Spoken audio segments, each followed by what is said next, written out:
Hello guys, Jagannath আজ পঞ্চমতম দিন পর্যন্ত মাসির বাড়িতে রয়েছে। তোমরা তো জানোই, সপ্তমতম দিন পর্যন্ত থেকে তারপর অষ্টম দিনে সে চলে যায় মাসির বাড়ি।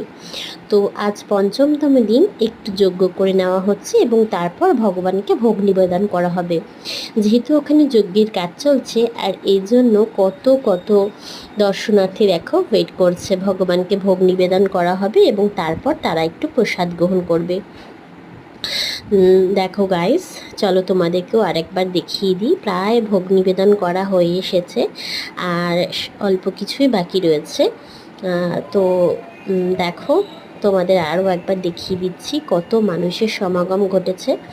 এখানে ভেতরে তো যাওয়াই যাচ্ছে না। এই যে বাইরে প্রায় ফ্রাইড রাইসের প্রায় অনেকটাই কমপ্লিট, আলুর দমটা প্রায় হয়ে এসেছে, আর এই যে ভোগ নিবেদনের পর্ব চলছে, প্রায় শেষ হয়ে এসেছে। নাও শুরু হয়ে গেছে প্রসাদ বিতরণী অনুষ্ঠান। এত মানুষের সমাগম গাইস, রাস্তায়ও লোক বসে পড়েছে। এটা তোমাদের সঙ্গে আমি একটা পঙ্ক তুলে ধরলাম, এরকম তৃতীয় পঙ্ক পর্যন্ত মানুষজন বসেছে। এটা একটা পঙ্কের ভিড়টা দেখো গাইস, জাস্ট একটা পঙ্কের মানুষজন। ওই বাড়িতেও আরও মানুষ রয়েছে, দেখো রাস্তায় বসে গেছে। প্রসাদ বলে কথা, ভগবানের প্রসাদ। ধনী গরিব কোনো বিচার নেই এখানে।